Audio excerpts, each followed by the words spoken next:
Hey, boys and girls, we're going to go ahead and begin on Pythagorean, what? The Pythagorean Theorem. I hope I spelled this right. Let's just see if I can actually do this.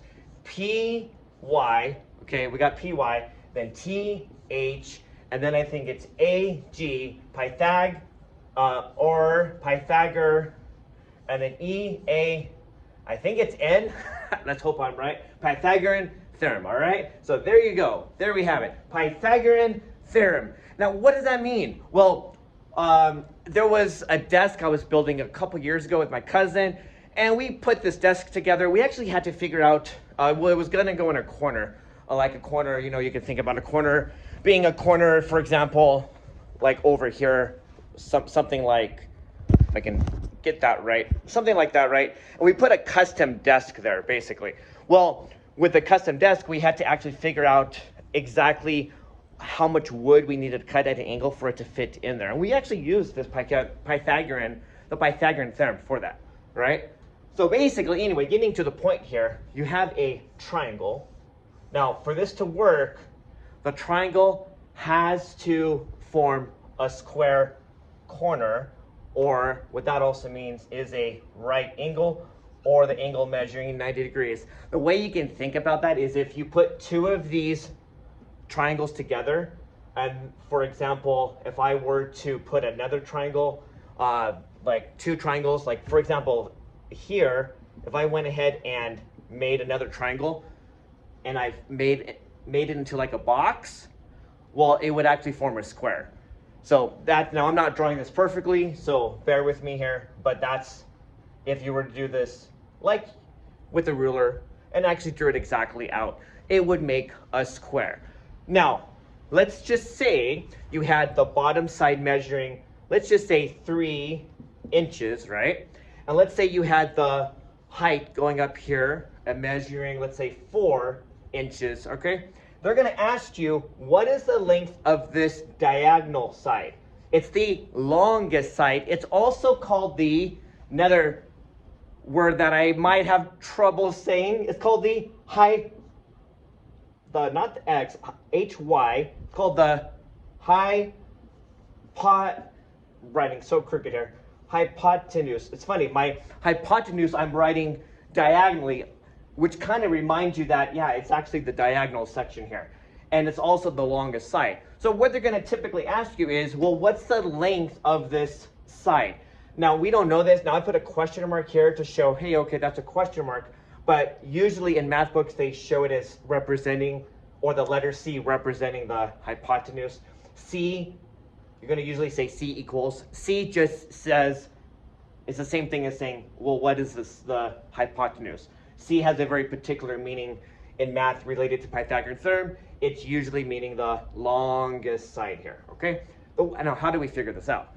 All right, there's actually a bigger explanation which I can get into later, but for now, I'm just gonna show you something. I'm not even gonna put the formula up here yet because I think that confuses people more. The way I explain it, the most basic explanation, well, first thing, check off, do you have a square corner, right? Do you have a square corner? If you do, you're good to go. Now, you won't always know right away, so you do need to double check that it is square. And again, I'm not drawing this completely square here. If I fix this, it should actually go down a little bit more like that. It should look 90 degrees. You could actually get a protractor, try that out. Anyway, what we do here, we take the two what's actually called legs. It's funny, right? You have a leg here and you have singular leg, right? So you have a leg of a triangle. So the leg of a triangle, you take the two legs, again, it's just a fancy word of saying the two sides that are around the square corner, and I'm gonna take this 3, and I'm gonna multiply it by itself. 3 times 3, well, 3 times 3 gives me 9, and just write that down. So you take each leg, right, and go 3 times 3, okay? And then you take the, well, what's the other leg? The leg up here is 4. So I'm going to go 4 times 4. 4 times 4 gives us 16, okay? Oh, notice I went ahead of myself. Sorry about that. In the middle here, I should actually erase this. Let me erase that nicely. I didn't want to do the plus sign yet. So first thing, go 3 times 3, right? Let me make sure I'm filming. This is kind of a little bit tricky trying to film myself and do this at the same time. So 3 times 3, and then 4 times 4, okay?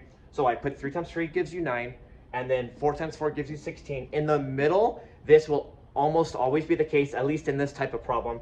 You're gonna go ahead and put a plus sign in the middle, okay? So you take each side, you multiply 3 times 3 by itself, you go 4 times 4 by itself. Remember, what are we trying to do? We're trying to figure out the length of this longest side here. That's what we're actually being able to figure out. And then you put a plus sign in the middle. Let's see, 9 plus 16 gives us 25. And a common mistake people would do is like, oh, I know C now. C, it gives you 25. But hang on, folks.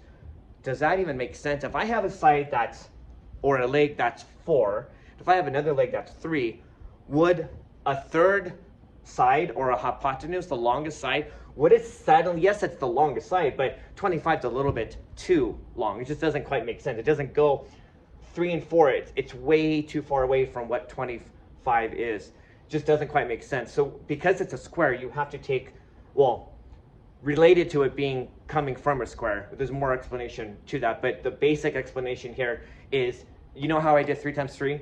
How I did 4 times 4? Well, what times what gives you 25? It has got to be the same number twice. Well, 5 times 5. So actually, you take the square root, which is this radical symbol, right? It looks like a division sign, but it's actually not. Make sure that it looks like this little, that's usually how they write that in math books. It looks like a check mark, but not quite. So the square root of 25 is going to actually give us 5. And so that actually, boys and girls, is your answer. So you put a 5, C is going to actually equal 5, okay? And that is your answer. All right, so cool. Let's do a couple more of these, and then I'll let you guys do your work, and yeah, have at it, okay? So here we go. Let's try another triangle. Let's try something that has, let's just go with, well, first off, let's see how well I can draw this triangle. Probably not that well, because you know how bad I am at drawing. But I'm going to go ahead and assume that this is 90 degrees, all right? And this time I'm going to go with, let me see, let's go with, let's go with 8. I think we're going to go with 8 and 15. So we're going to put 8 here, and then we'll put a 15. So 8 will be 1. Remember, that is called a leg. By the way, they usually call one of the legs, they call it the letter A. But again, the A, don't get confused by that. It's just in math books, you'll see that being letter A. I'm not going to worry about that right now. The other side will usually be called letter B. Again, I'm not going to worry about that. I'll explain the formula later. And then so we've got 15, right? That's your other leg. Remember the hypotenuse, or the side that's longest, it's also the side that's opposite the square corner. That is called your C, okay? And you're going to figure out, what does C equal? Well, we don't quite know yet, right? So C is going to equal, well, you have to do that same, basically the same thing we did over here, right? You got to go 3 times 3, but not 3 in this case. It'll be whatever the number is on that side. And then say same thing with the other side. So over here, notice on this side we have 8 and we have 15. So you're going to go 8 times 8, 15 times 15. So let's go ahead and do that. We're going to go 8 times 8. 8 times 8 is 64. Okay, again, I took this 8 and I just go 8 times 8. Okay, then I take my 15 and I'm going to go, same thing, multiply it by itself. 15 times 15, you can use a calculator. I somehow, or I just, because I've done math, I guess, for so long, I know what that equals. 15 times 15 equals 225, all right? So that's what we have so far. Remember, when you do these problems, you're going to add them up in the middle, and that comes from the formula, which I'll get to later. But again, I'm just explaining it this way because I think the formula tends to confuse some people, not everybody, but some people. I like to explain it this way initially, because all we're really doing is going 8 times 8, right? And then 15 times 15. 8 times 8 is 64. And then 15 times 15 is 225. Now we're going to go ahead and add these up. Now I could add this up in my head, but I'll show you the work on the side. I'm going to make sure I'm pointing the camera at the right place. So 225 plus 64. 5 plus 4 gives us 9. 2 plus 6 gives us 8. And then you have 2, so you end up getting 289. Now this one you were like, oh well, how am I supposed to know what two numbers give us 289, right? Well, what you can do is, well, you could just make a bunch of guesses and go 10 times 10, well, that's 100. Okay, that's too low. 12 times 12 gives us 144. That's still too low. 13 times 13 gives us, I believe, 169, right? You could do that. You could go, we already know that 15 times 15 is 225 because we did that. So we can try 16 times 16 and 17 times 17. We'll try that first off. So let's just try, I'm just gonna try, let's do, I don't know, we'll do 17. Let's just say 17, right? And notice right away, 7 times 7 is gonna give us a number ending with a 9. So that might actually be right. 7 times 7 is 49, carry the 4. 7 times 1 is 7, plus 4 gives you 11. Now you have your 0 because now you're at multiplying the actual tens place here.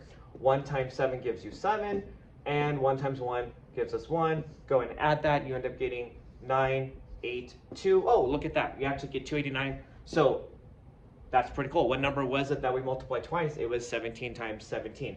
Now you won't always know that right away though. Remember, you show that by showing a square root sign.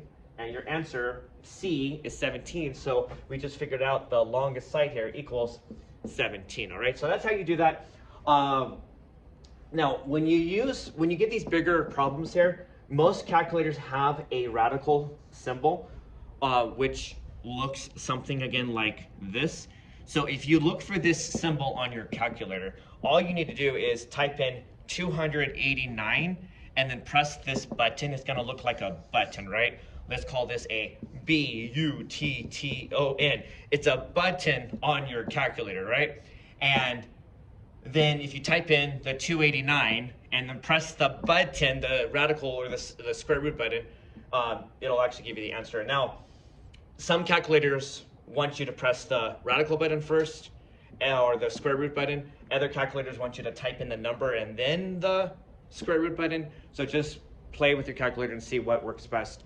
All right, so that's the basic explanation. I've given you two problems. I'm gonna do one more, okay? And then let's see. Let's do, let's do what?